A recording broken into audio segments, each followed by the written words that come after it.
I've never said this on a podcast before, but the things found in anal cavities, like, yuck. Right?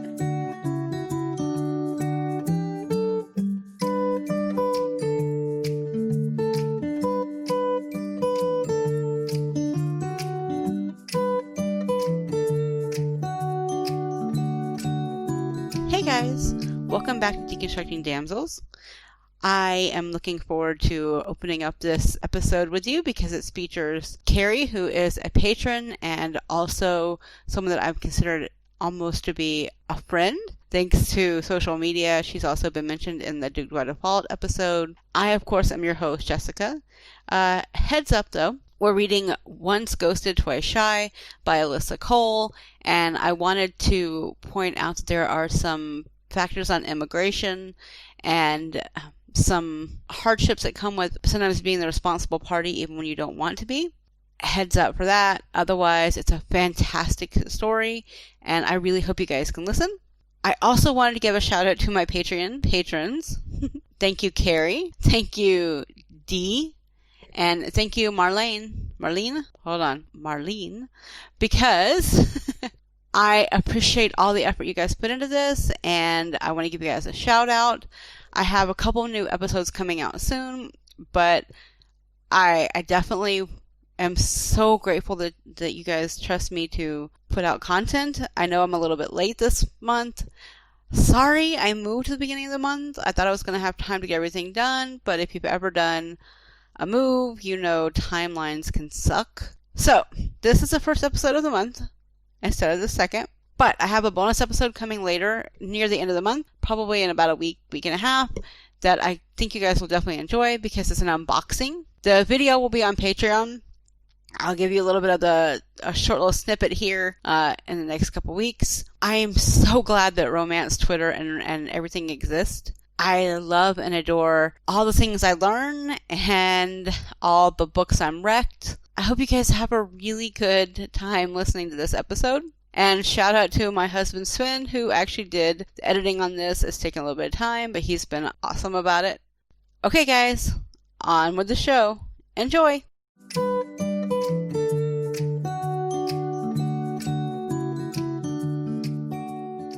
Shall we start talking about the book now? Yes, let's start. Okay. So, I should back up. I'm Jessica. And I'm the host of Deconstructing Damsels. I'm here fairly often, I hope. And you are Kerry, who is one of my patrons, and who constantly talks to me on Twitter, which is awesome. It is so awesome. I love talking to you on Twitter. I love it because I've watched you kind of like change and like shift gears in your life, but you're still like so involved in the book community, and it's so much fun. I love watching it really show up.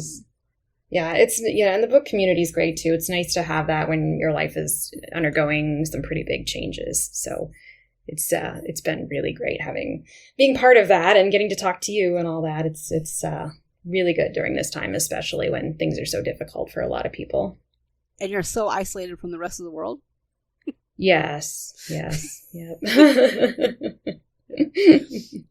Okay, so you have a podcast. Would you like to talk about it?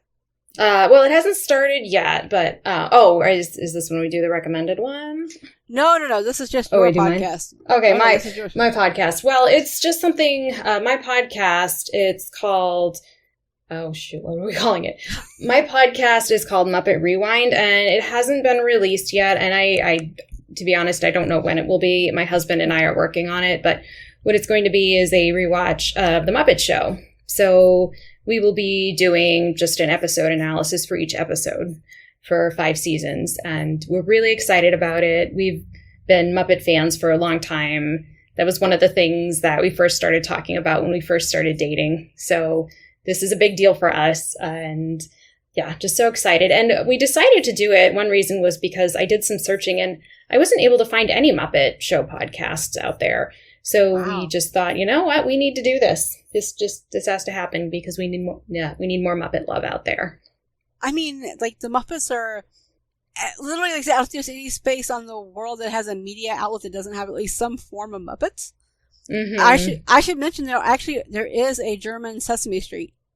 Oh, cool. Yeah. There's so many Sesame Streets in so many countries, like in, I think it's Mexico or maybe Spain, Plaza Sésamo. And yeah, so cool. You should definitely look up the German one because they've got a big bear instead of Big Bird. Aw.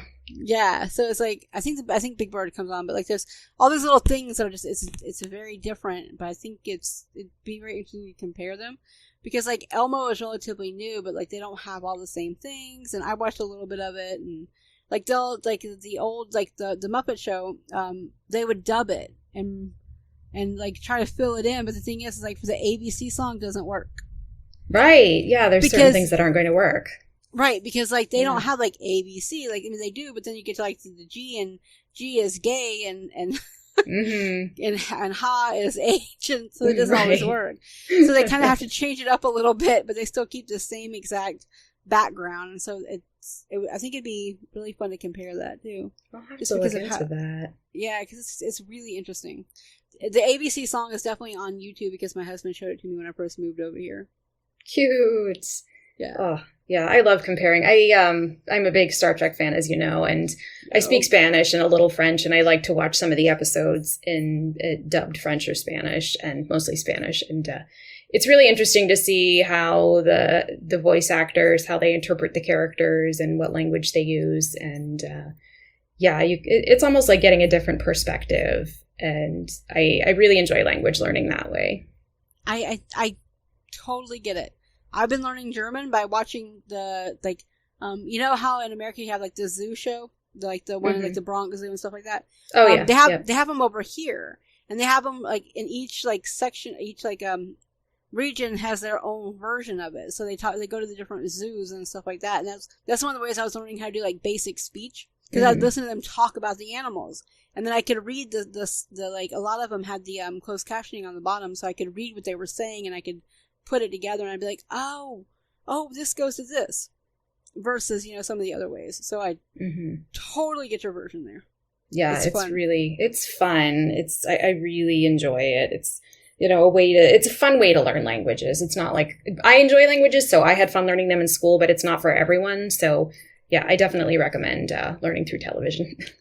Something we already know the like basics of, so then we can just flip it in our head and translate it that way. That's the only way I found I could do it. Yeah. Okay. So we read Once Ghosted, Twice Shy by Alyssa Cole. Yes. That title always makes me like pause though. Because I'm like, wait a minute. Did I say that right? Yes. I know it's right, but my brain does not process it right. So I'm like, maybe. Yes. Yeah. It's I like the title a lot. But I know what you mean, totally. Yeah. Oh, I love the title. I just can never remember. Yeah. I actually really started picking up romance, oh gosh, like 3 years ago, I think. I listened to this podcast on the CBC where Sarah McLean and Eloisa James were two of the people who were interviewed. And there was a memoirist, and I don't remember his name, but he was just saying some really sexist things about romance readers. And you know that when he says romance readers, he means women. Right. And I was like, well, screw that. He's saying all this terrible stuff about readers, so I'm going to protest and I'm going to read some romance novels. and I did, and I actually really liked them. And, I didn't know a lot about them, and I had a lot of the same stereotypical ideas about them that a lot of people do that are, misconceptions. But now I find I really enjoy reading ones, especially like this book, Once Ghosted, Twice Shy, where it talks about important contemporary issues, but I know it's going to have a happy ending. And just knowing that I can look at those issues, but it will end happily, that's so nice. And especially with the issue of immigration right now, a lot of those stories don't have a happy ending. So it was nice to see that in this story, to look at the issue and how it affected Fabiola, and but then it was okay in the end, or the end, they were working on it. Yeah, and as an immigrant now, I so understand it better. I can't even explain it how much better I feel, because I am a white woman from the United States, but I still freak out all the time when I'm over here, because you don't know how things are going to end up. You don't know if you're going to be like sent home for the smallest thing. You don't know what you're going to do. Like, it took me 4 months to get my German ID, right? Mm-hmm. And so like I was having to carry my passport around. But if I lose my passport, I am screwed because that's my definitive like ID. And so I was like worried about that. I was like, it took me 4 months to get my insurance, even though they backdated it. So like when I had my miscarriage, I didn't have any insurance at the time. Oh, no. I had applied for it, but we didn't know that we had to apply for it separately. So like, there was all these little things that we didn't know about that had to happen. Yeah. And so I'm trying to get that money refunded back to me because the German system will refund it to me because I paid it out of pocket. But like all this stuff is going on, and I never realized how scary it was. I realized on some level, but I didn't realize how like you suddenly just start panicking because you're just like, oh my God, oh my God, oh my God. And it's for small stuff. Like, I don't like, I have to be really careful not to, you know, end up on the wrong side of the law by accident. Right? Because if that happens, if I get charged with something or something, I can be shipped home. But my husband is still here because it'd be really hard to get him over to the U.S. right now. So it's like, you're constantly have to balancing that fear and that love and all that. And I understood that so much better when I read this story now, because I tried to read it last year and I stopped because I wasn't in the mind frame for it. I'm like, Mika on Twitter. Yeah. I'm like her. I'm very much a mood reader or whatever. And so I read this now and I was just like, oh my God, this makes so much more sense to me now. Like, I understand it on such a deeper level that I would never understand. And again, I'm a white woman, so I can't imagine a person of color, how they feel when the government is actively working against them and there's always something going on. And, you know, you've got ICE and you've got deportations and you've got all of this stuff. And I'm just like, I can't imagine it.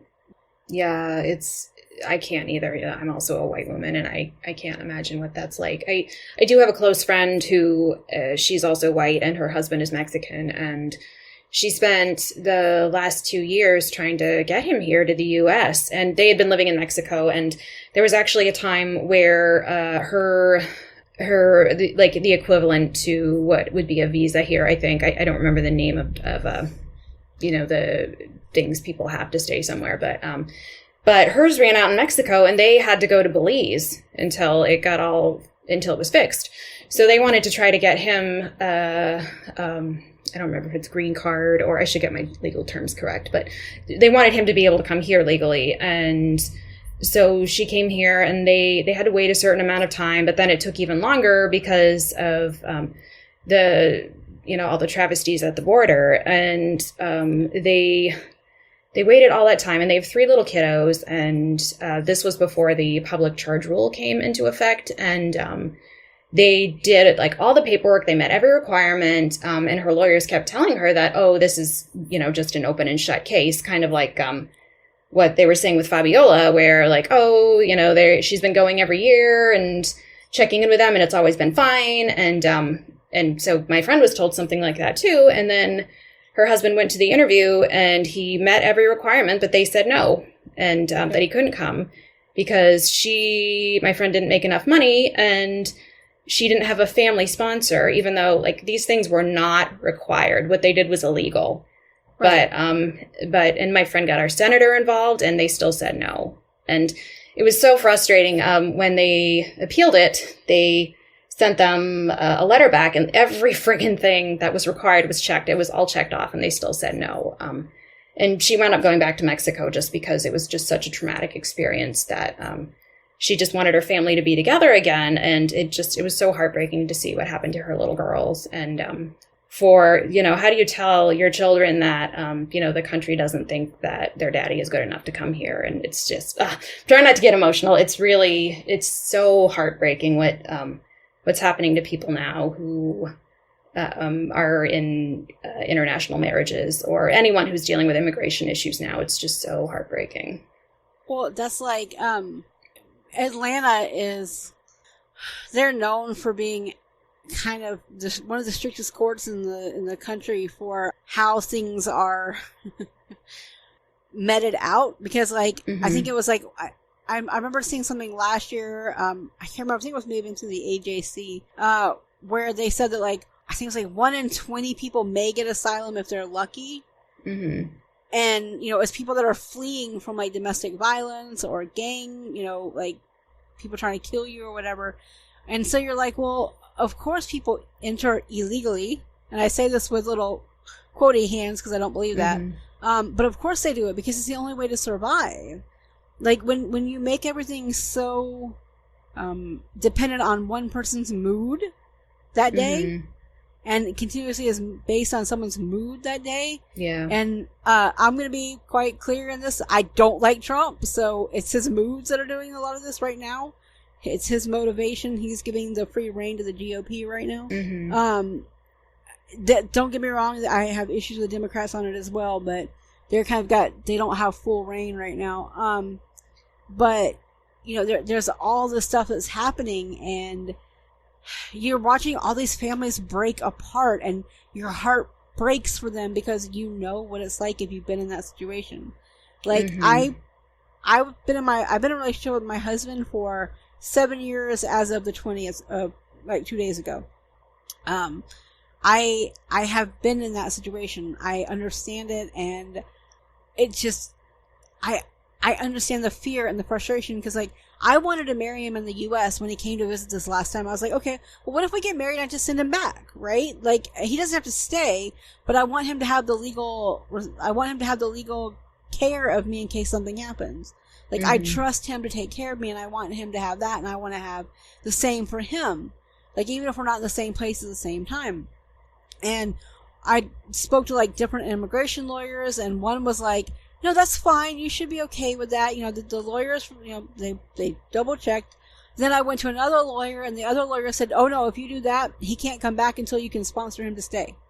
And I'm like, but why? Like, they're making things so complicated. And yet you get people like the president's wife, Melania, who just shifted right through all that work, right? Mm-hmm. Because they're rich. Yeah. And so you're seeing all the people that don't have the means, they don't have it, they don't have what they need, and you can't get anything done. Mm-hmm. Exactly. Yeah, I think money and race play into it. And, you know, just because someone is white, if they don't have the money, I think that can still be a hindrance to getting into the country. But, yeah, you know, money is a big thing for people. And that's what happened to my friend, was that they said that she didn't make enough money, which is just ridiculous because, like I keep saying, it was not a requirement. But, yeah.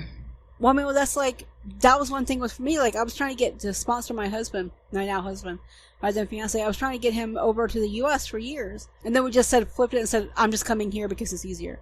Mm-hmm. But I was trying to get him to the U.S. because he understood English a lot better than I understood German. So he'd be able to go do a job, and, you know, he'd be able to create a life after he got his green card.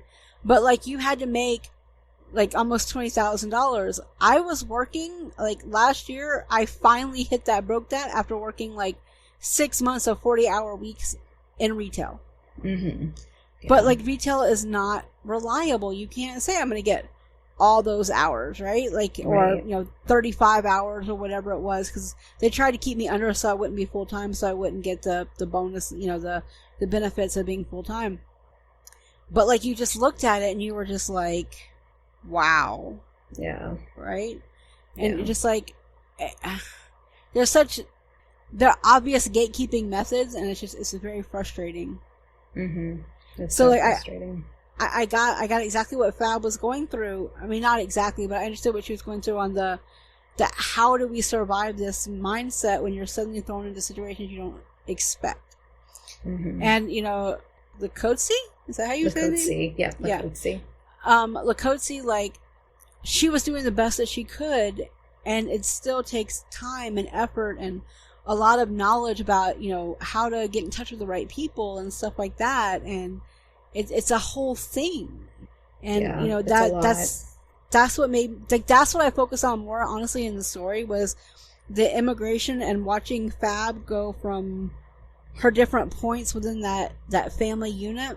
I saw that, and I was just like, and then the kind of romance almost honestly took a second place to me, because to me the more important thing was watching the family unit. Mm-hmm. Just because of my own situation, you know? And the romance was good, don't get me wrong, but, like, my focus was just on that process of understanding that fear. Yeah, because that was where my focus was too. Definitely, that's what stood out to me the most. Because like I loved it, like so I should mention I hadn't read Lakotsi before. Mm-hmm. I haven't read the first one in the series. I haven't read the Princess in Theory. So all this was new to me, because the first one I'd read was actually Portia's story. Yes, A Dig by Default, and then I read Can't Buy Me Love, I think is the name of the one with Reggie, her sister. Oh, Can't Escape Love, I think. Yeah, that's it. Yeah. I keep wanting to call it Can't Buy Me Love. Anyway. Which is really bad because it's about escape. Anyway, I was introducing myself to these characters, and I was like, but what I really liked was the fact that these were two very defined women about who they were, not always confident in certain things, but they understood who they were, right? Like they were firmly solid characters within their own mind. They weren't siphons for the reader to kind of go through. These were very clearly defined characters going through their own things, and the romance kind of bumped into it. Yes, yeah, that's what I loved, and I definitely recommend A Princess in Theory, and you get to see Lakotsi a little bit in it, and she's still the same person that she is in Once Ghosted, Twice Shy. She's got this very suave, she talks to the prince and tells him that I'm going to a hotel tonight and I might not be going alone, so don't wait up. And you see that in this book too, where she's so suave. I think that's really the word that kept coming to mind, especially when they had their first date and she showed up with the flowers. And I love that. I love that part, how she was late and the flowers weren't, and I'm sorry I'm late. She was late because she was getting the flowers, and she had really put a lot of thought into what was in the bouquet. And just her asking, tell me your life story, and was it 30 seconds? I can't remember, with 4 questions, something like that. It was so cute. Yeah. And telling her she wanted to fall a little in love with her. Like she had some good moves. She was definitely suave. Like she was like, you could see she knew what she was doing. She was secure in the fact that she knew who she was, and she knew that was going to be something that you were going to be wanting to be around. Mm-hmm. Which I thought was really nice too. You don't always find that with the love interest in romances, and so it's always nice to kind of find that confidence, that self-assuredness. Yes, it's so great. And I loved the way Alyssa Cole described what she and Fab were both wearing. And I don't pay a lot of attention to fashion. And a lot of times when I'm reading books and they're describing what the person is wearing, I have no picture of it in my head. I'm like, okay, whatever, I'm going to the next paragraph here. But I could see it with them. And the cover too, like what an amazing cover. Just so cool, the two of them. Like, and Lakotsi, what she's wearing is so dapper. Well, and I think what's more interesting to me about that is I remember reading this, that I think the models were actually a couple in real life. I heard that too. Yeah. I think Cole said that they were a couple in real life, and you can see it when you look at it. You can see that charge, that magnetism, that not just that love and lust, but also that trust. Yes. Like that smile, Fab's smile. It's a beautiful smile. And it just says so much to me. Mm-hmm. It does. And Lakotsi's face, too. Just, like, you can see they love each other and they have fun together. You can really see they enjoy each other's company. And you can definitely tell that they're, like... You can tell that they're charged by each other. Like, they are best when they're together. Mm-hmm. Which is not to say they're not when they're apart. But, what I mean is, like, the magnetism is just so strong. Like, you can just feel their adoration of each other. Mm-hmm. You like really can. The way that Fab is smiling up, and like the kind of like interested smirk that Lakotsi is doing, it really works for me. It does. It does for me too. It's very real. I like that because romance covers they're so fun, but sometimes it looks a little posed, and that's fine. But this just looks so real and relatable. It literally looks like someone was just taking a picture as they were walking by for an Instagram photo. Yeah, exactly. Yeah. And how cool is that? It's so great. But also what I love is I like the colors that bounce around on the cover. Yes. Because usually I don't talk about the covers, but this cover is just so dynamic to me because of the different layers, like the different blues and the different like purples and the greens and the yellows and like all these colors. You can feel the vivaciousness of the characters from the start. Mm-hmm. Yeah, the whole Reluctant Royals series, the covers are so good. I don't know who designed them, but they're just amazing. I love Portia and Duke's because of that bright dress.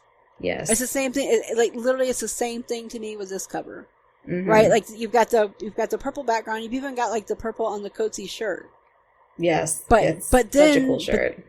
But then you have like that pop of teal, and then that pop of like that blue, that cornflower blue, and all these like it always works, and then you've got like the purple on Fab's lips that matches. Like it's all so well done. It's so well designed. It really, really is, and I love purple, so that just added to my love of the cover.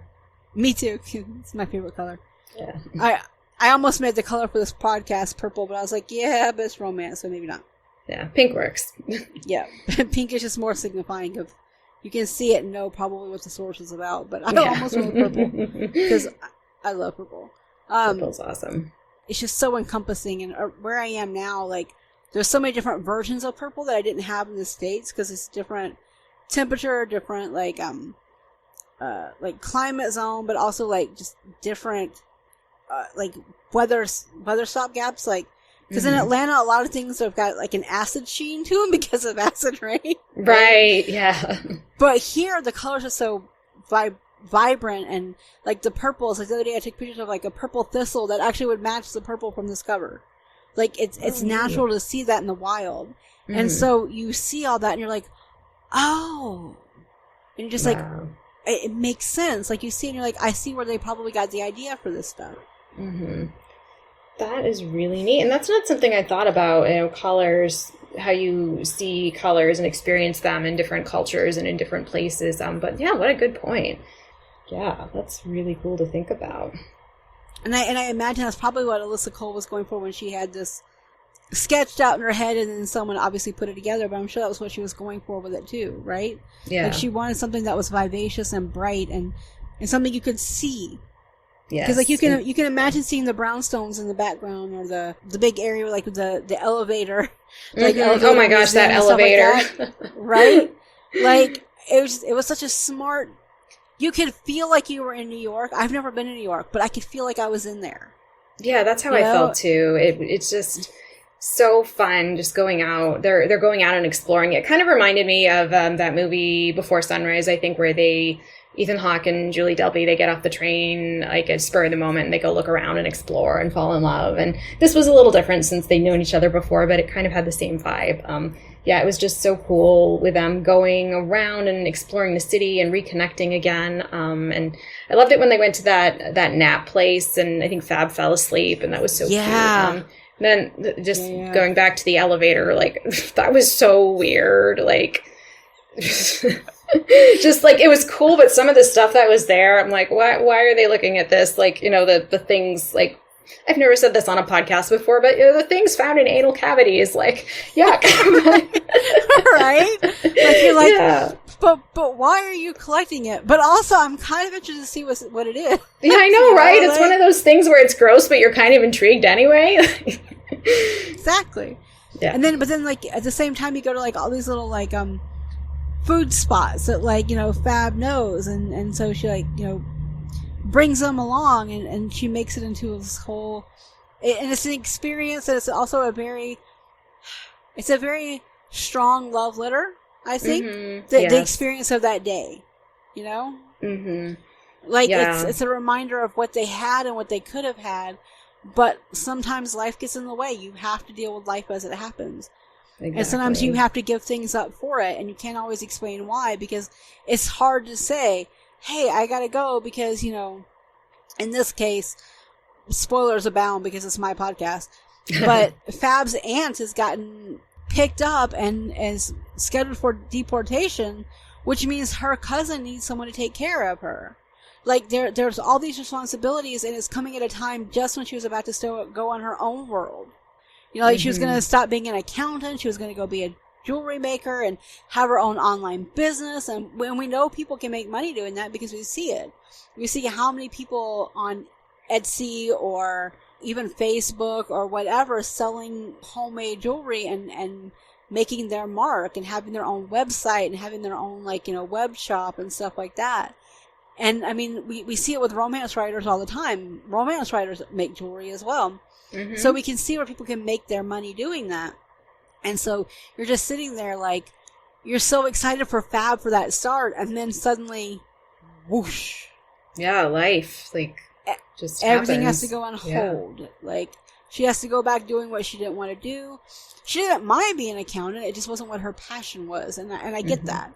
You survive with what you do, which is what mm-hmm. I was doing with retail, because, like, I didn't like retail as a job. Like, it's very inconsistent. It can be very, like, harmful in different ways, in many different ways. But what I liked was the customer side of it. But it wasn't a passion. I was passionate about my customers, but I wasn't passionate about the job itself. Yeah. And I used to go round for round at my job, sometimes doing that, by the way. Like, I would stand up for my customers every day of the week. Actually, one of my former customers is going to be on the podcast later this year. Oh, that's so cool. Yeah, it's so fun when you get to stay in touch with people. Yeah, like, and she runs a podcast on X-Files, and she's also a writer, so... But, like, she was literally my customer, and I was telling her I was leaving, and she's like, oh my god, you had this? I was like, yeah, I've got a podcast. So we started talking. I was with her for a very long time. I watched her kids grow up for a while. So, like, you have that element, and I think that's what Fab wanted in her design work. She wanted to have that passion for the act of interacting and making something and creating it. You know, kind of like how I was doing with my customers. It's the same idea. Yeah. Yeah, she definitely had that passion. And then to have that opportunity taken away from her, at least temporarily, it's just heartbreaking. And just getting to know her in the story and how passionate and fun and driven she is, it's hard to imagine her being an accountant, because that's just how good Alyssa Cole's books are, that you can really get to know the characters well enough that you know that is not the right job for her. That's just not a fit. You know, it's not what she wants. Yeah. Have you read, it's a memoir, In the Country We Love, and I think that's the title. I can't remember the name of the person who wrote it, but she's on Orange is the New Black. No. Oh my gosh. Like that, it touches on, got some similar things to this, except it actually happened, where her parents were from Colombia, I think, and they were both deported, and she was left, like she was a teenager. Just, they were gone, and she had to go live with a family friend, and it was just devastating. And I thought about that a lot throughout this book with what happened to Fabiola's niece. And I think it was a better situation for her because she had family to go to at least. But, it really brought that book into my mind a lot. With this, Fab's family is Haitian, and Fab was born here, so she has can't remember the word for it, but she's got the blood thing, so she can stay because she was born here. Mm-hmm. I think about that because I knew in high school, my junior prom date, we went together, but he didn't want to be in, he was just like a prom date. And then a couple months later, found out he'd been dating somebody at his work, and then she got deported. She got deported back to Mexico. Mm-hmm. And so I think that's one thing that kind of framed a lot of my thoughts as not a child, but like 18, 17, 18. So not child, but not really adult yet either. Right. I think that's what framed a lot of my processes. And then I started reading more and more. And then, the migrant crisis happened in 2014 over here in Europe. And I was reading even more. And my heart was breaking because there was nowhere for these people to go. And it wasn't just Syrians, it was, other people that were like drawn in the middle of the conflicts as well, because the area had been so war brutalized for so long that there was just a lot of badness going on in the region. And my heart broke, and so I remember reading those, and I remember reading this, and I felt so bad for her aunt. Mm-hmm. Because how scary must it be to be locked away and not be able to see your child, to say goodbye or to do this or that? You know what I mean? Like you don't have that option. Exactly. Yeah, so And scary. your whole world is that one instance that you can't fix or change. Yeah, exactly. Oh my gosh, this is making me think of The Leavers by Alyssa Cole, where there's a woman, I don't remember where she's from, but she's Asian, and she works in a nail salon, and she gets rounded up by ICE and gets deported. And it happened in modern times, and it really sucked because, we live in a time where we don't have to memorize phone numbers anymore. And so she didn't know how to call her family because she didn't know their phone numbers. She hadn't memorized them. So, and reading about how that affected her son and her, this is such an important issue to read about, and like I keep saying, it's nice to read. It was nice to read it in this story and knowing that, having that comfort, knowing that it was going to be okay and that it was not going to end the way we've experienced or the way we're seeing a lot of other people experience. It was really nice. It felt like a safe way to explore that issue and break it down. And I that's exactly why I like the story. Literally, the romance to me was the fact that it was great. Like I said, I'm not saying it wasn't, because it was amazing to watch these two women find their way back to each other. But what I found even more to me was the intimacy in their conversations the second go round, right? Because the first one, there was a lot of it was that first glow, so you didn't necessarily dig deep. I mean, you did, they dug deep, but they didn't these things hadn't happened, they hadn't occurred, so they couldn't confront it. And now they're confronting it. Yeah, it's really great. And you can I love books where you can just feel the connection between the characters, and it was just so obvious here. And I don't know if it's a love at first sight story with the two of them, but it definitely felt like that. Or I think my mother used to call it lust with potential instead of love at first sight, and it was definitely that. Yeah, no, definitely. You could definitely see the sparks with them. You could see their interest in each other, and then you could see beyond that. You could see their valuing of each other, like when they'd go back and forth to what they'd done and stuff like that. There's a lot of scenes where they go through the list, right? And so when they're going through this list, and Fab's like, oh, we can do this, and the coach's like, I've already done that. You weren't here for it, so I wanted to go do things that made me think of you, so I've already done them, right? And so and you understand that, because if you've ever had someone that you loved not stay around, you have that feeling, because I haven't had that kind of love, but I've had that kind of a lust feeling, and so I can only imagine it times 1,000. And lust, I mean, there was some sexual lust, but also the lust of the situation, the lust of being in love, almost that. Yeah. And so I've had that happen before. I mean, I used to sing Hot and Cold by Katy Perry to my friends when I was talking about him. Because I was just that was literally that was a perfect song for him, because he was so hot and cold. And he was also a lot younger than me, and so I was attracted to him, and we had all this stuff going on. Anyway, it was a long story. But the point being that I get it, you do these things because you want to remember them, even though it ended badly or something didn't go right. And I understood where she was going with that. And when they were talking about walking, around and seeing things and experiencing them together, you felt that connection that you don't always get when you read romances. Some romances don't have that deep connection, but Alyssa Cole is dynamic at that. She's phenomenal. Alyssa Cole is just fantastic on that. Yeah. And you can definitely read it because you can see where they come from and where they are and who they are and all that stuff. It really matters to me as I'm reading this, because I think about the women a lot more than men on the podcast, and there's two women here that are strong, but there's also there's Fab's niece, there's Fab's aunt, her mom, there's all these other women that are integral to the storyline as well. Yeah. Oh, this book must really pass the Bechdel test then. Oh, I think it absolutely does. Just thinking about that, it must. Yeah, because other than talking about the prince, I can't think of any time they really bring up men. That's so cool. Yeah, because I think the only other time we talk about may have been the attorney. I think that was about it. Yeah. So I mean, like, and it's all within like connection to helping someone else. It's not talking about how cute the guy is. It's talking about how it can help them.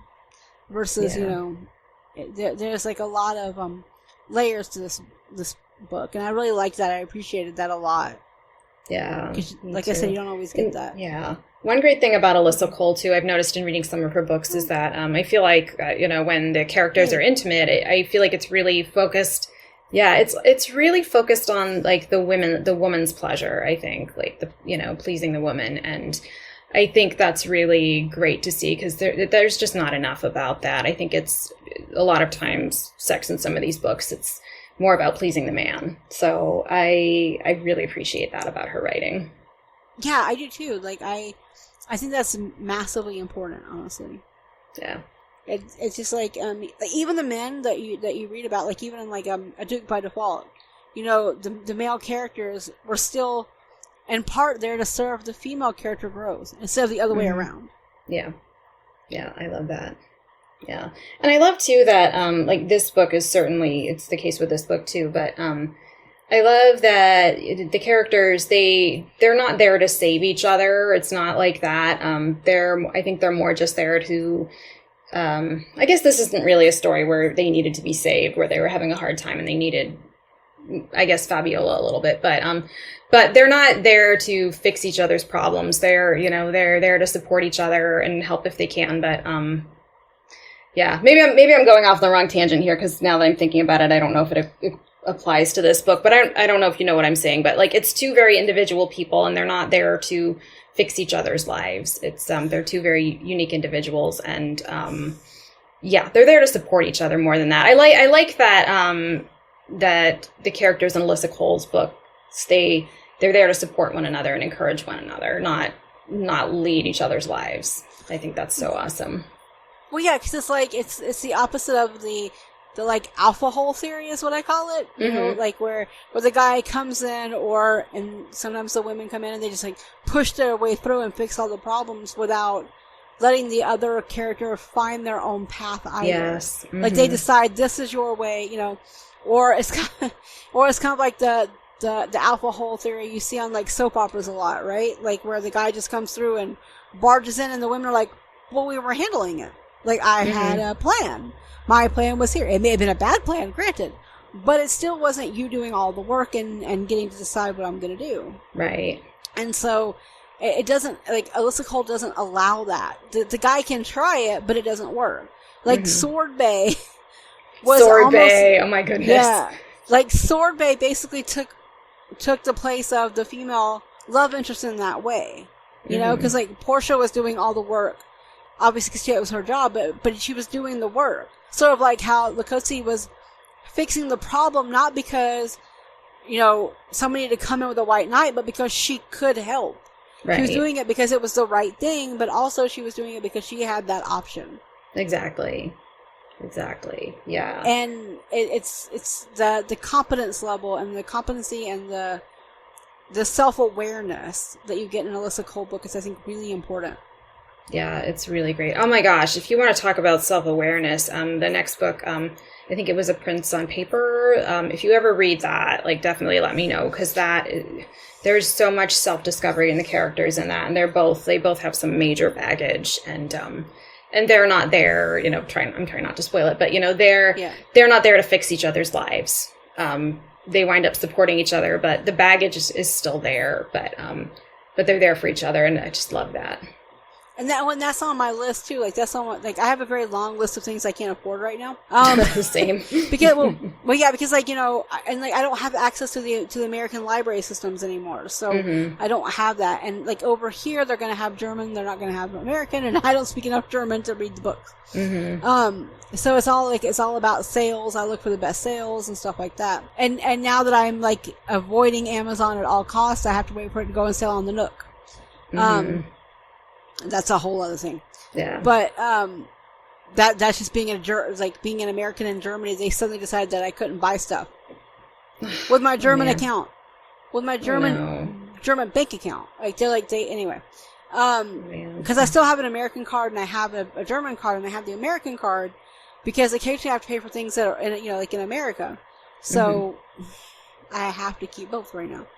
But anyway, so it's a whole thing. So I can't go through the getting through the deals that way. So I have to make sure they're on the deals on the Nook. And so like I got I was very happy to see that like The Edge of Survival was on sale on both Amazon and the Nook at the same time because I could afford that. Yeah.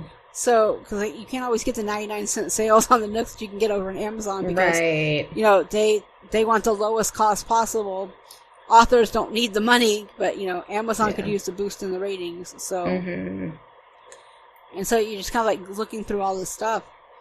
But I like the fact that, Cole very clearly has her outline, direction, and voice for each of these stories.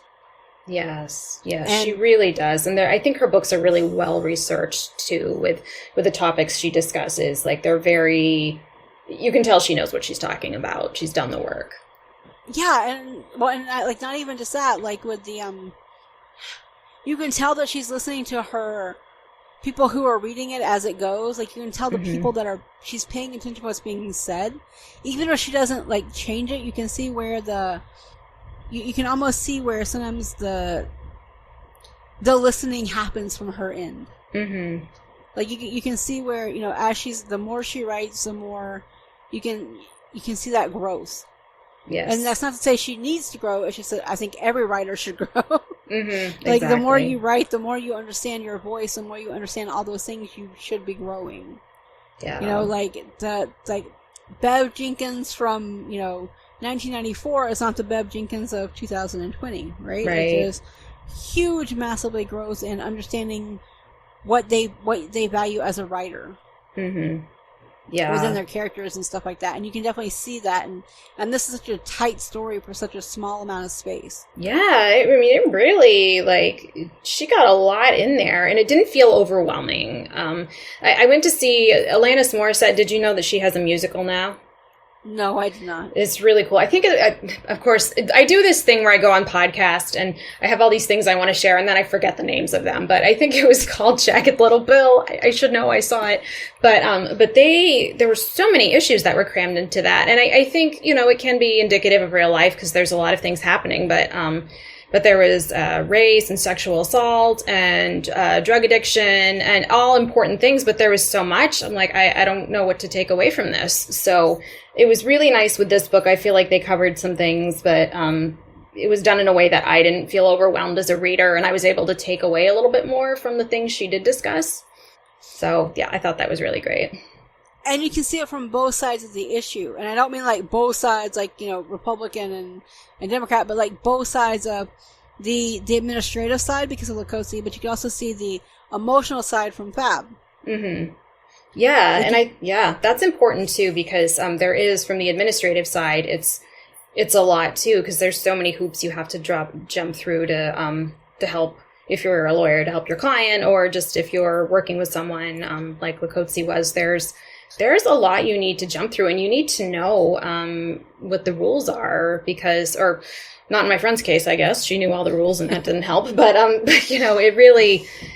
you really have a lot that you need to know, and being able to see that with Lakotsi, I think, was really great too. And yeah, I love that you brought that up, seeing both sides of it, because there's the emotional impact, especially too.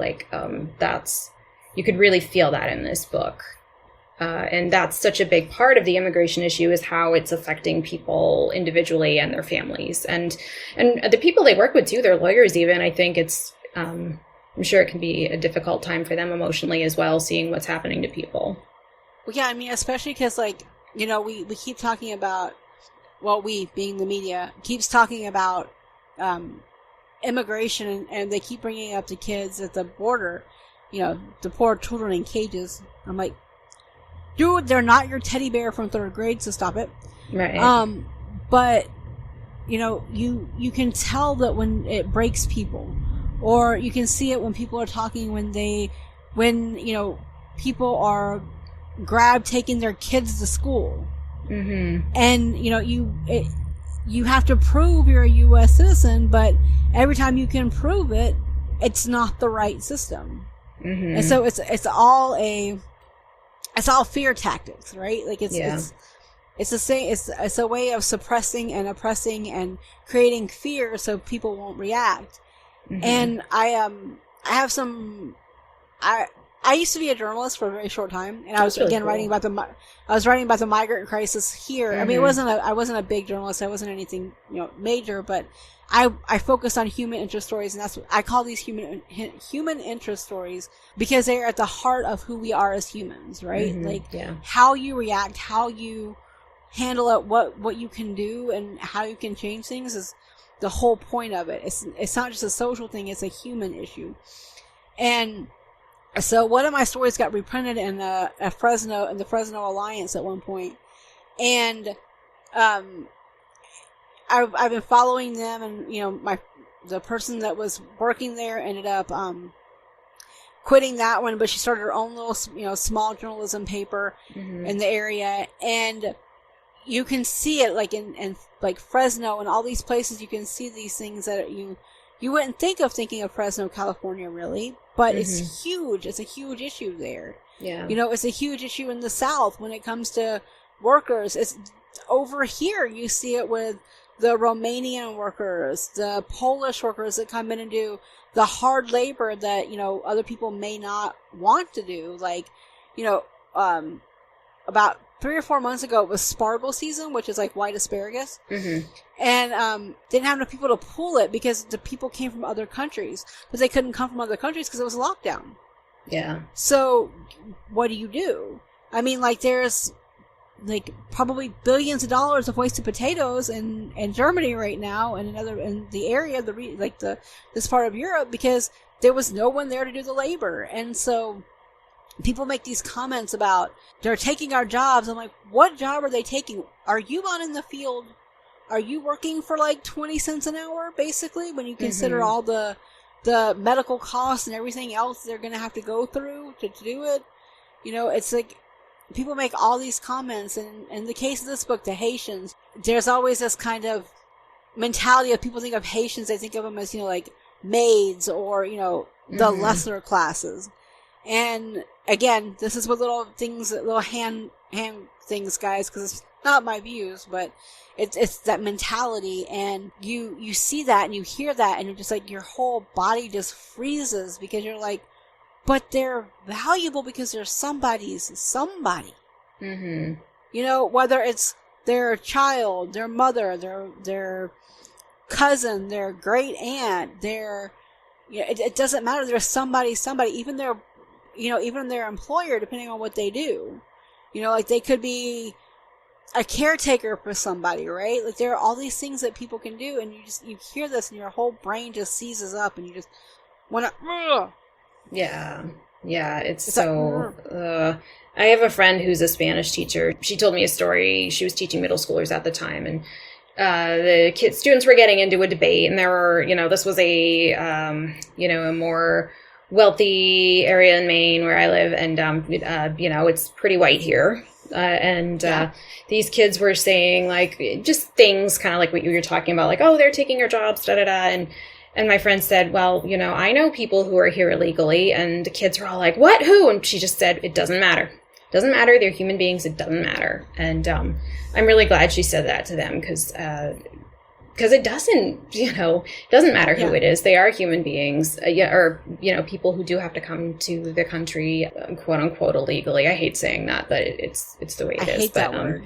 Yeah, I do too. Especially when people are like, oh, they're illegal. People are illegal beings. And Maria Hinojosa, she's a journalist I love. She always points out to people, there's no such thing as an illegal human being. And right, I love that. Yeah. So people who come here, they are human beings, and they're all the things you said, someone's mother or someone's child. And it's just very discouraging when people don't see that. And there's so many people right now who don't see that.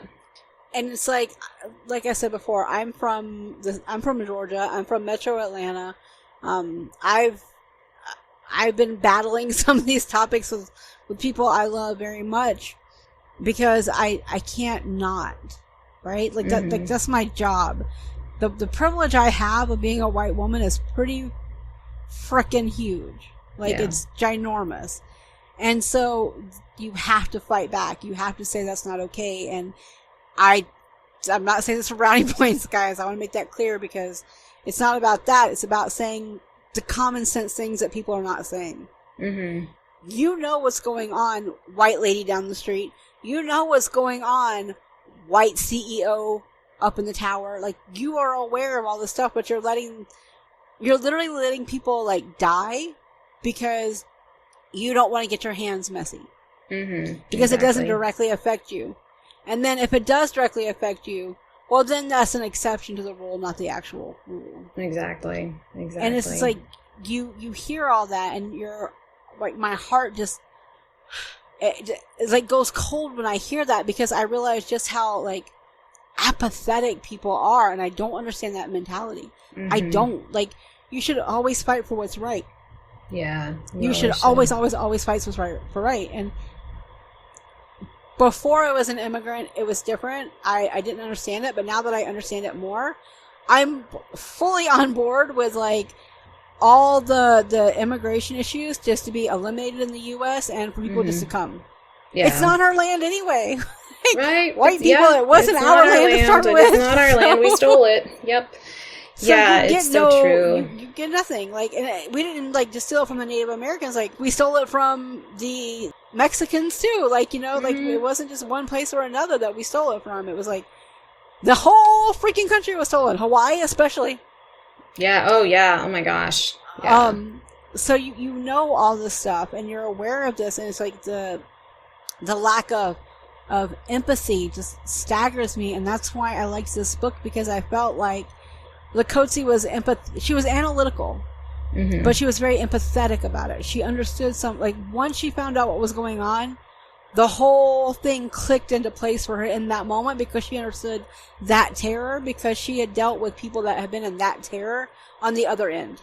Yeah, definitely. And she is definitely someone who I think can come in and take charge and help in those kind of situations. I think she's very much type A. Like, at the beginning it talked about her as, I wrote it down. It was like Slayer of Schedules. And I'm just looking at the book here really quick. It was, Mother of Schedules and Slayer of Inefficiencies. So she's very big on planning and having contingency plans too. I kind of get that feeling with her. So her having this knowledge and being able to just jump in and help, because she's so resourceful, I think is so awesome. And she's smart enough to know that her position as the right-hand woman allows her to make contacts that other people wouldn't get. Mm-hmm. And it allows her to access things that other people could not access. Yes. And to right some wrongs along the way. Not just for her, not just for her country and her people, but also for any person. Yes. Yeah. Yeah, I liked that. She definitely saw her privilege. And she wasn't like one of those people up in the tower who doesn't want to get their hands dirty. She went in there and helped her friend, and you just know that she would help other people too. That's just who she is. She wouldn't just be saying, "Oh, well, this is different. This is my situation. I know her." Like, she would help people. She would help other people too. It's kind of like the antithesis of the royal people in, like, a Hallmark movie. Mm-hmm.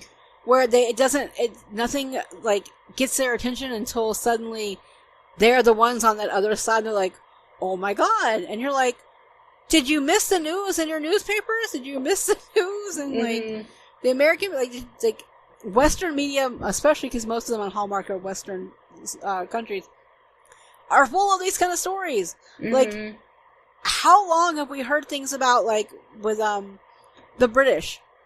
They just had I can't remember the name of it. It was the wind something, where they took all the people back to Jamaica, right? Like, deported them back. Mm-hmm. And so you see all these things happening, and it's like, how do you miss that? Yeah. Like, even in these fictional worlds, it must exist. Mm-hmm. Yeah, and I just remember they touch on immigration issues a little bit in what was it? In Duke by Default, with Portia, because her, I don't remember what Sword Bay's name was, but his mother was Chilean. Tavish. Yeah. She was Chilean, Tavish. and what was it? Tavish? Oh yes, Tavish. Yeah, he was kind of hot, Tavish. But yeah, a Chilean mother, and there were some terrible things going on in Chile in the 70s. So they just went through hell, and and reading about how in the book how the people in the monarchy were so racist and anti-immigrant.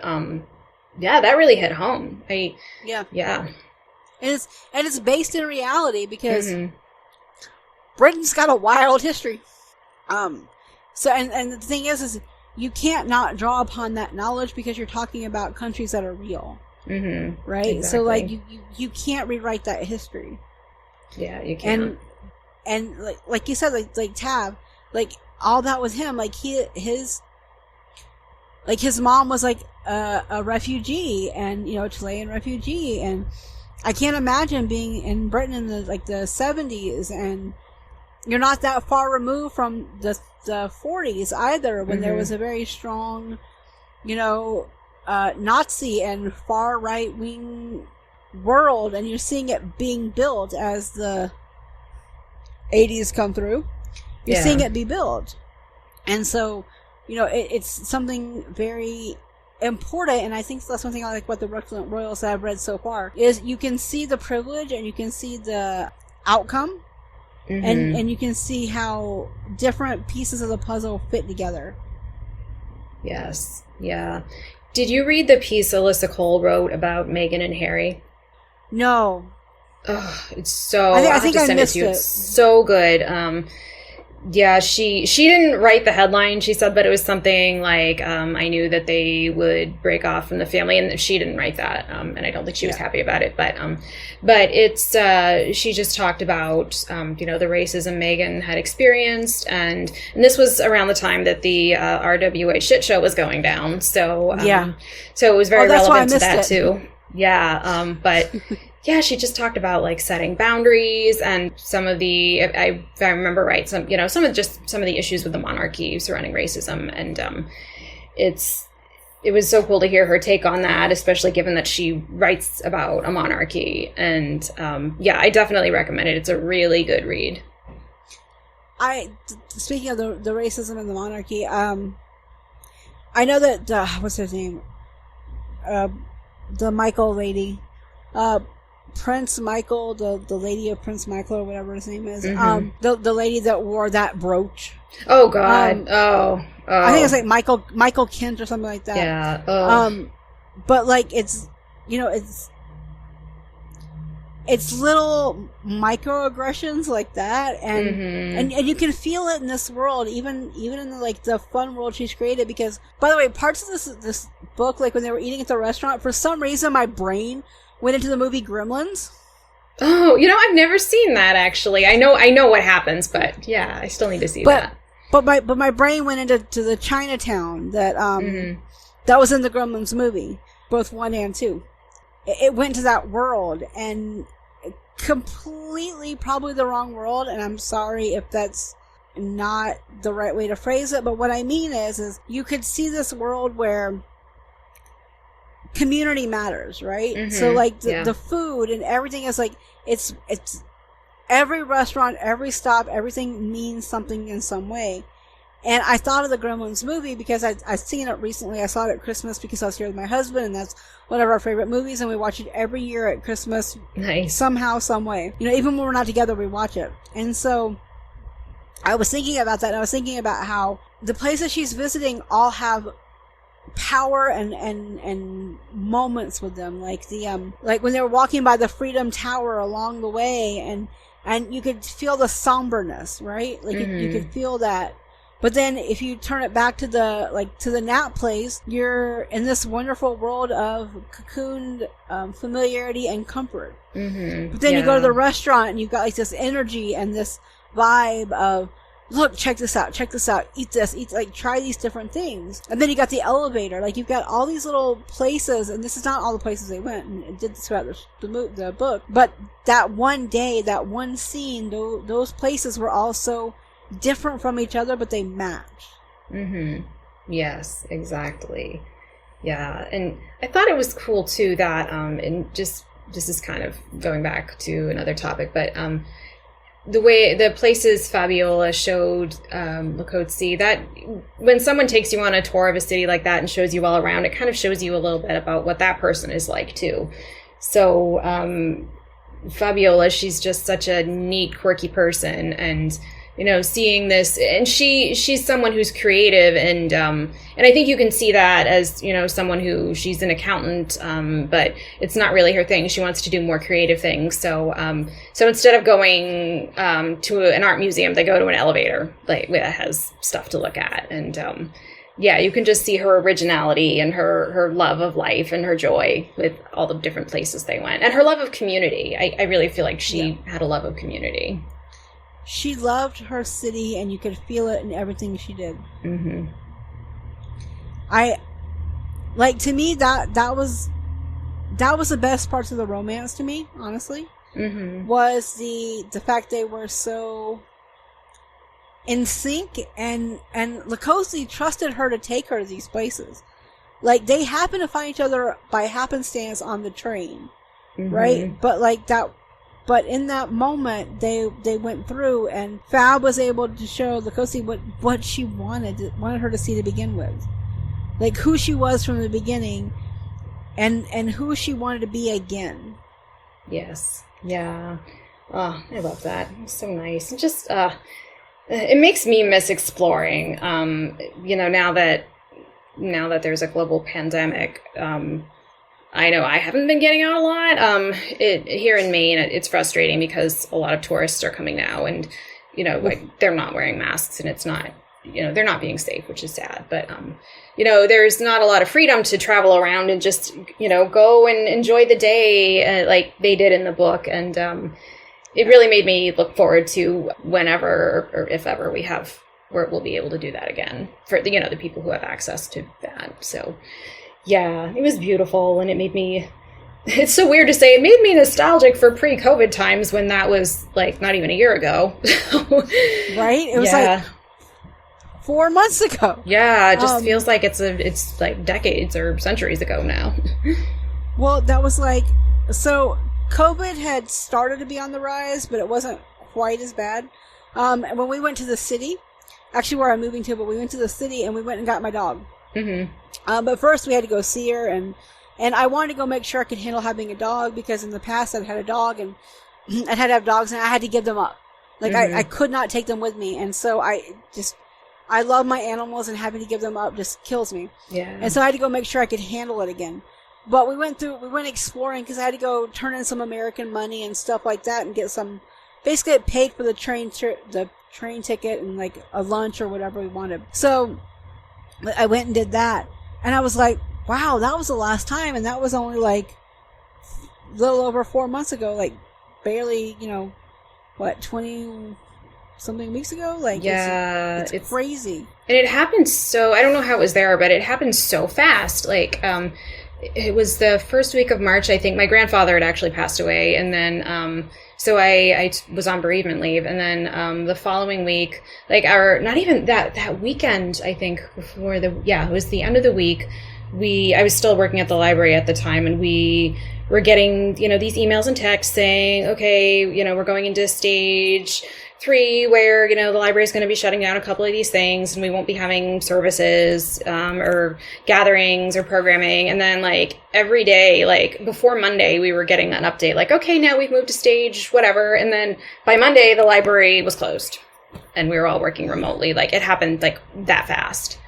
And yeah, it's just, and even now we're learning new things so quickly, and it feels like it's still changing every day, and it's scary. So this book was such a nice escape.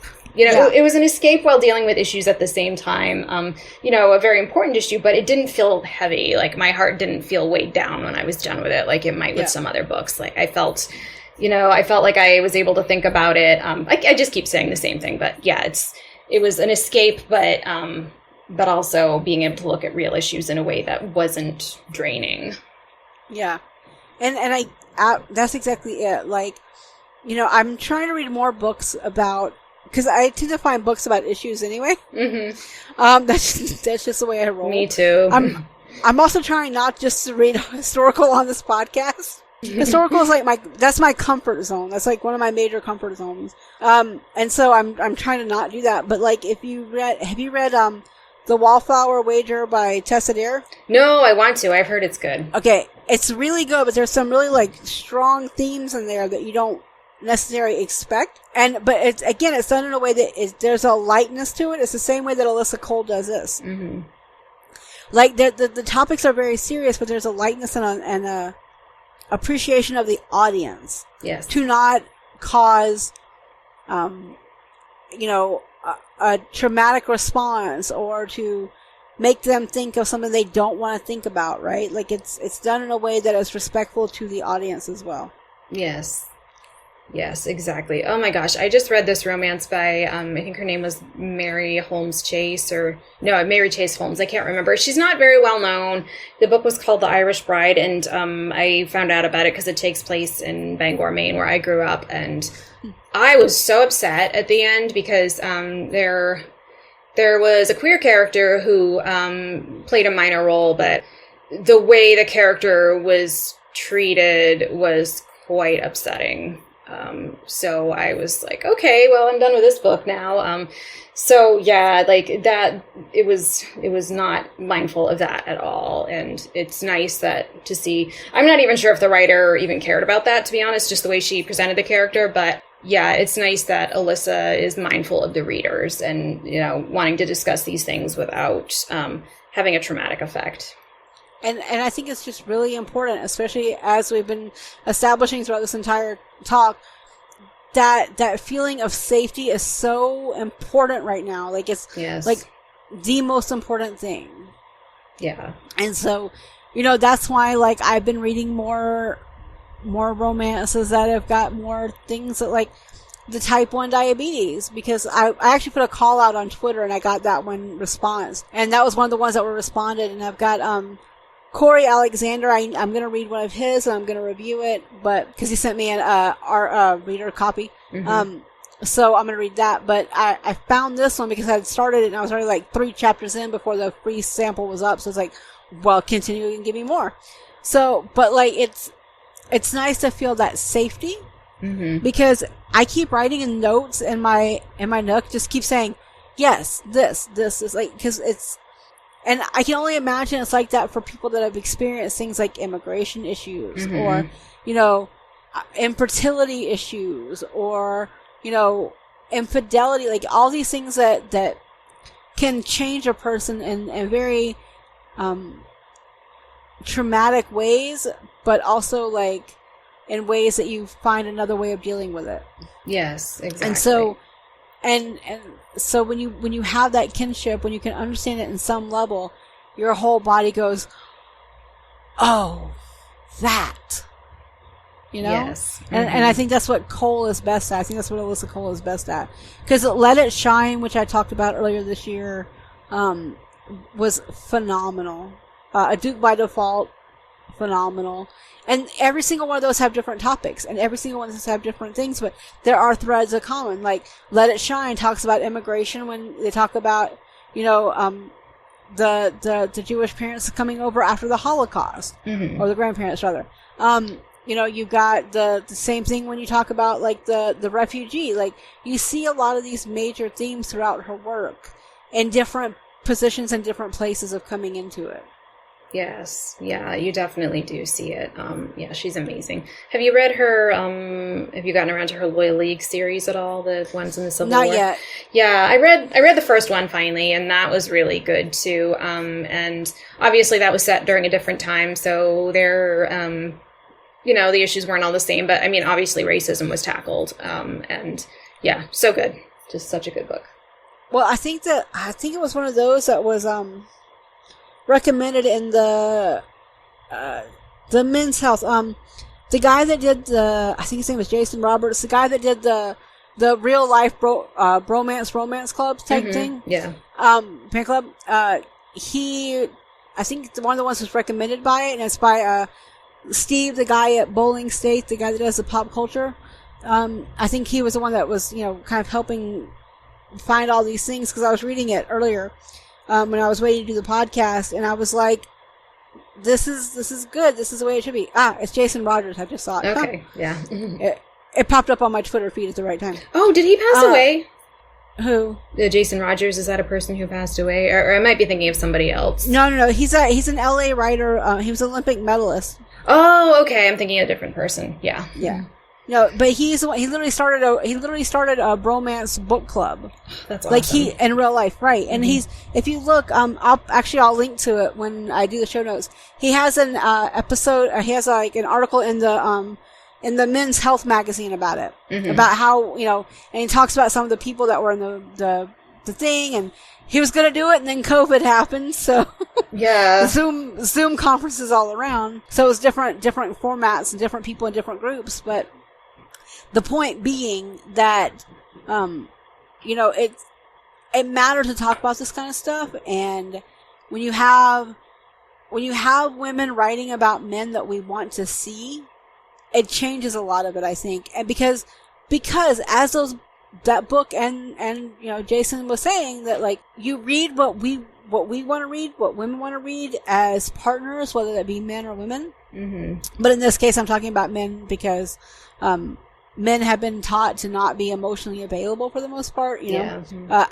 Heck, if you watch 90 Day Fiancé this week, they were talking to Jahoon, and Jahoon's mama said, "Real men don't cry," right? So, that, right? Like, I mean, they're South Korean, so to her, that's not what a man does. But the reason I'm bringing it up is all these books bring about these changes that you want to see, and whether it's by men being the character, the love interest, or by women, it doesn't matter. The point is it all talks about emotion availability, and that's what Alyssa Cole always provides, is that availability, that vulnerability, and that intimacy, and the intimacy is what reminded me of some of his conversations in the Men's Health magazine this month. Like I said, show notes, it'll be linked to it because I think it's a really important article people need to see. Mm-hmm. Because it's all men reading this one book and talking about it. Yeah. And then they talk about wanting to read more books because, there are elements like books.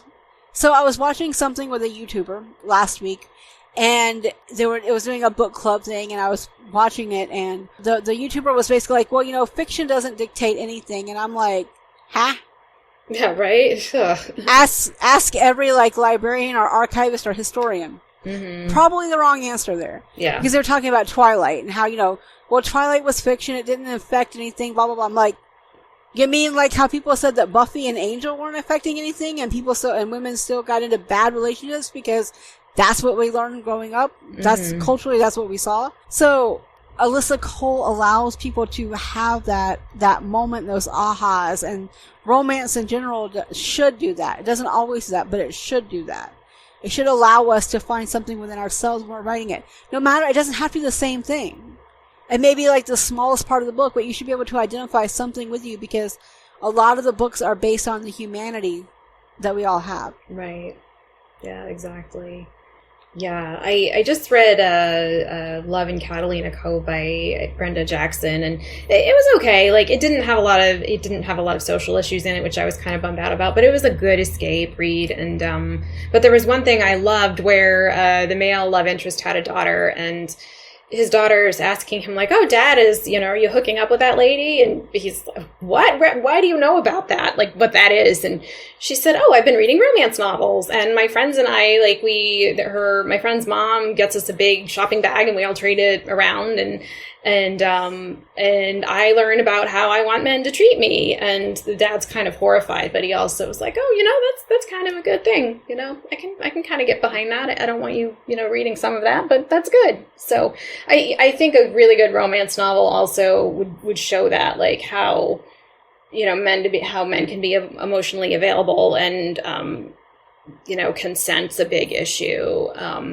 Yeah, just how to be a man in a healthy, stable relationship, and how to have how to be with women in a way that's respectful and for both of you. Yeah, I can't think of the words right now, but really, like, seeing, like, a modeling of healthy relationships and healthy interactions. I think that's so important, and it's so great that men are taking the time to read that, because we don't see that in media. You don't, even some more modern shows, you don't really see that, which is disappointing. But it's so nice. Representation does matter. It really does. And the media we consume affects how we think and how we behave. So I love what Alyssa's doing, that really challenges a lot of those things we see that might be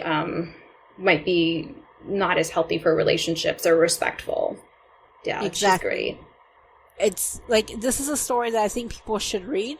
But I say that about every Alyssa Cole. I know, right? Me too. It's just like, it's to me, it's a standard. Everyone should read Alyssa Cole, at least one or two of her books. Mm-hmm. If you don't have time for the long ones, and her novellas are amazing. Like I mentioned in earlier this year, Let It Shine just blew me away. I think that this is one where it's also nice to see a romance between two women. Mm-hmm. That's not treated as one as a man and one as a woman. Right. Yes. That's such a... oh my gosh. They were just talking about that in Queer Eye the other day. It was really cool that they were breaking the stereotypes down there, and that you're mentioning it now. I think that's awesome. Yeah. There wasn't that whole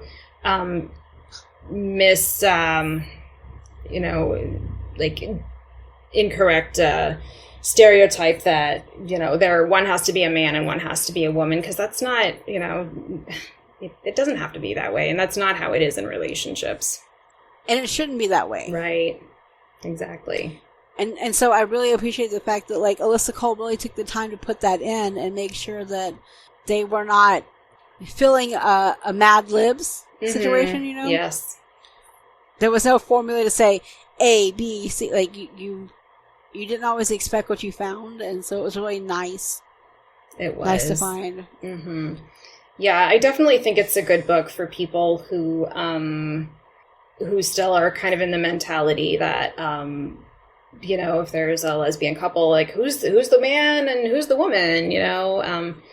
I think it's a good way. It's, another safe way to explore that and say, well, actually, here, read this. And maybe you'll get a better understanding of that. And yeah, it's just another example of what we consume in the media. And this really it breaks down gender roles and our preconceived notions. And it's just so cool.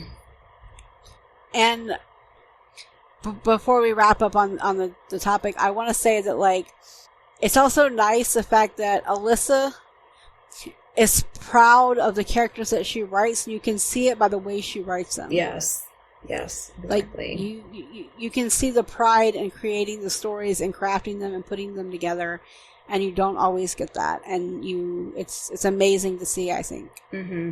I agree. Yeah, and in the article I mentioned, the one about Meghan and Harry, you can really tell that she's proud of her characters there too, and how there's which one? Like, there's a couple of the Reluctant Royal series in the books where the characters, they realize that they don't have to follow this protocol, and they don't have to stay with their family, and they can make their own rules and make their own happily ever after. They don't have to. I think monarchies can be so structured and very rigid, and that is not, for Meghan and Harry, that was just not good at all. So they just decided, nope, we're going to set these boundaries, and we are allowed to cut you out of our lives, and we don't have to follow this royal protocol. And I love that about her books. No one feels beholden to maintain something. Mm-hmm. Exactly. Okay, so before we wrap up, this is where we talk about what podcasts would you like to promote. Oh, okay, yes.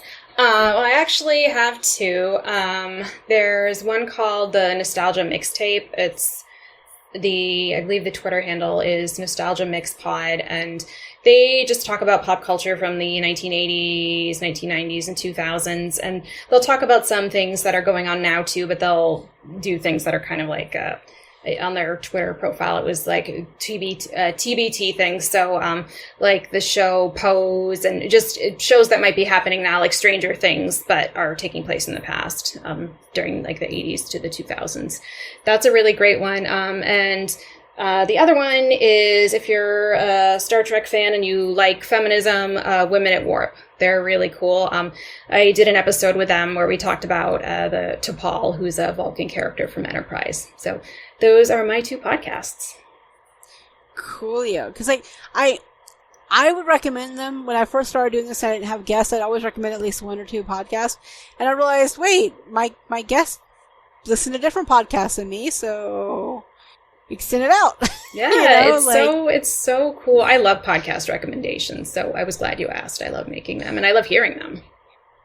Exactly. That's exactly it. That's what I like finding. Like, it's there's so many things you can miss, especially on the indie side, because there's not a lot of money put towards this kind of stuff. You know, like, it's a shoestring budget. But there's so many things that different readers have different expectations, but different readers also have similar interests sometimes too. And so I like to make sure that everybody gets a little bit of a voice.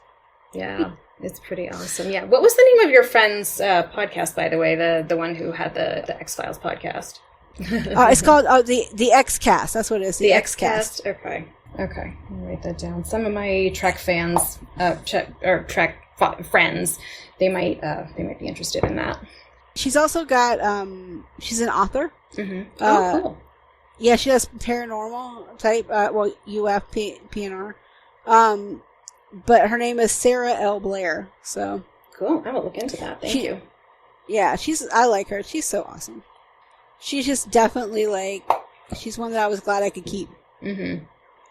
That's great. So nice to stay in touch with awesome people. It is. I have 2 customers that I had from my job. One on Facebook and one on Twitter and Instagram. Very cool. If you want to listen, I'll add that in for you. Yeah, and then definitely. I'll figure out how to put that back in the episode in a minute. But yeah, I wanted to see if there's anything else you wanted to add before you go. Any last words?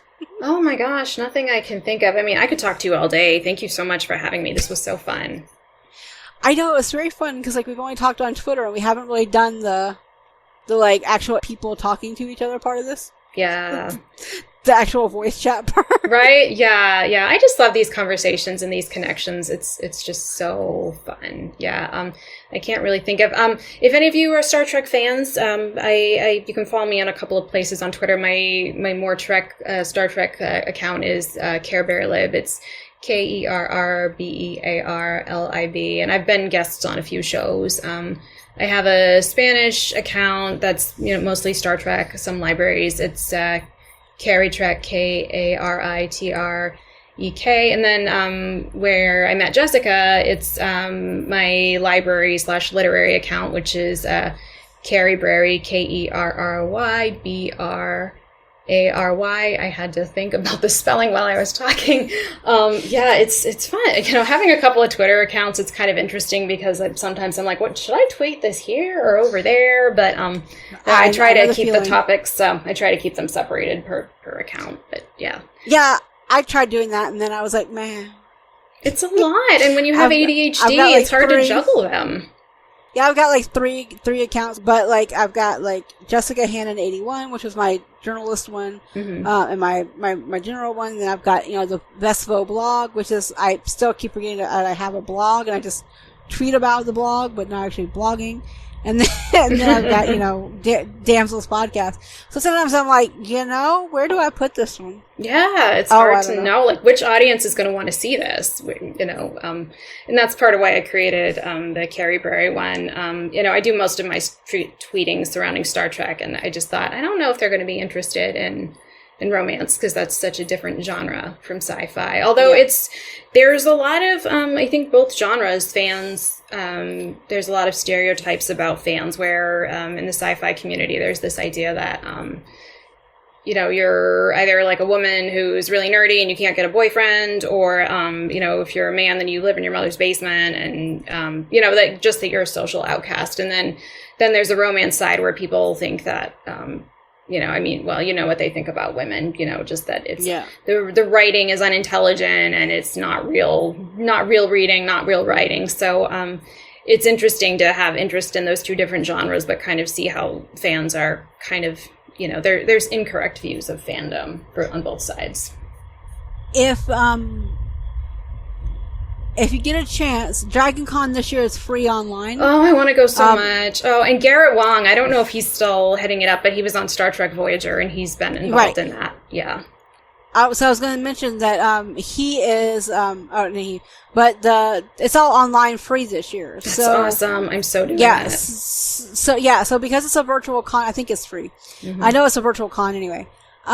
But I mention it because there's actually like a lot of PNR, UF type writers that show up because there's a writing track and there's an author's track and there's a couple of different tracks for that. And then there's also some of the like Star Trek and you can see like the convergence of both of them in the same panels are just kind of like amazing. That's so amazing. I love that. Yeah. So, like, what you said kind of made me go, well, they probably have a lot more in common than they realize, considering I used to see them every year for about 3 days a year just doing the same things. Yeah, exactly. You know, and you would see them, like, cosplayed, so you knew what they were doing. Right, exactly. Yeah. It's interesting, too, to see how, like, sometimes different authors in the different genres, like, when the RWA shit show went down, like, there were sci-fi writers who had, you know, Courtney Milan's back and, you know, other writers and... that's so cool to see, like, kind of like the commonalities between these two things I love. Yeah, and the sci-fi organization was like, okay, well, if you write paranormal and you write you write space romance, you can come visit us. Yeah, I saw that. Come, you that counts. You can come join us. That was so cool. And so, you know, it's nice to see that kind of connection.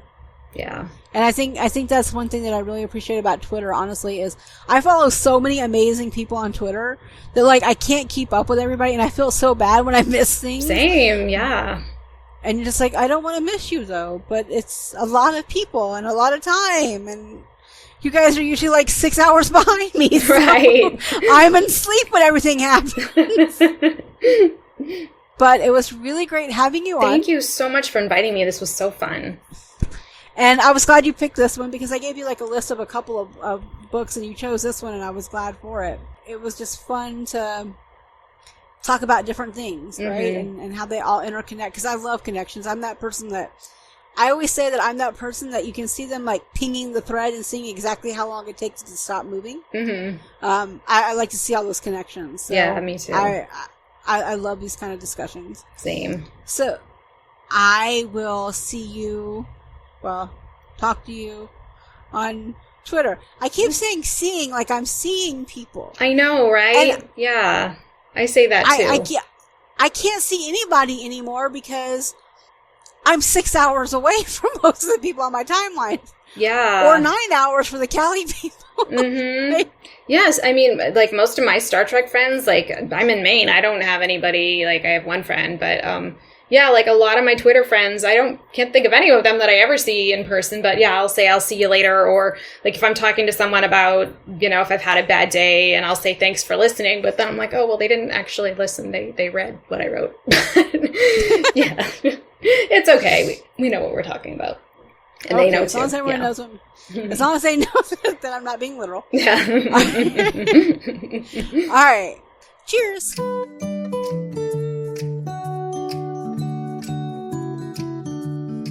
Hey guys! Okay, that was the episode. I'm thrilled that you're existing here. Alright, you can find the podcast on Twitter, Instagram when I remember it exists, Facebook, which is rarely because I always forget it exists, at Damsels Podcast. You can also find me on damselspodcast.com, which is the website. There'll be a little write-up on all the patrons on there as well. And at damselspodcast@gmail.com. If you guys have a suggestion, if you guys want to discuss something, you can also slide into my DMs on Twitter because that's the best place to catch me. I'm always available. My internet is spotty right now, so take that into account. But, well, the internet's not spotty, the Wi-Fi is. It's a whole thing. We're working on it. Again, recent move. Gotta learn the ways of the building. I know I said I was going to do Tony Anderson's book, but that may be kicked back because I have to record with Becky first. So what I'm going to do is I'm going to have the unveiling box, and then I think I'm going to maybe have an episode for the first part of September on some Lifetime movies that my husband and I have watched, and it's been an interesting example of, okay, it's available probably around the 4th or 5th of the month, and I say that because September is my birthday month, So I'm going to try and have 3 episodes. I can't really promise, but I'm going to try. Tony Anderson's book is amazing, and I don't want to put it off. I'm just giving a little bit of expectations. I'm going to try and put that around my birthday, which is the 12th, if in case anyone cares. I'm going to have that out there and ready to go. Thank you guys so much for listening. I look forward to hearing your guys' feedback. If you guys rate me on any of your podcatchers, please send me the screen cap because I don't always catch them. Right now I'm having issues with Apple on my computer, so yeah. I would love to hear about it. Please contact me in any of those places. Oh, and Patreon. Silly me. If you go to patreon.com/damselspodcast, I'm very on brand, y'all. You can actually get access to more content. I have a few episodes coming up. We just have to record them because we've, again, been really busy. But I've read so many books that I'm going to give at least 1 or 2 blog posts and reviews and at least maybe 1 recording in the next month. I have it all planned out. I just have to have time show up at some point. Okay, guys. I'll see you next time or talk to you next time. Maybe I'll be listening. Thanks so much. Bye.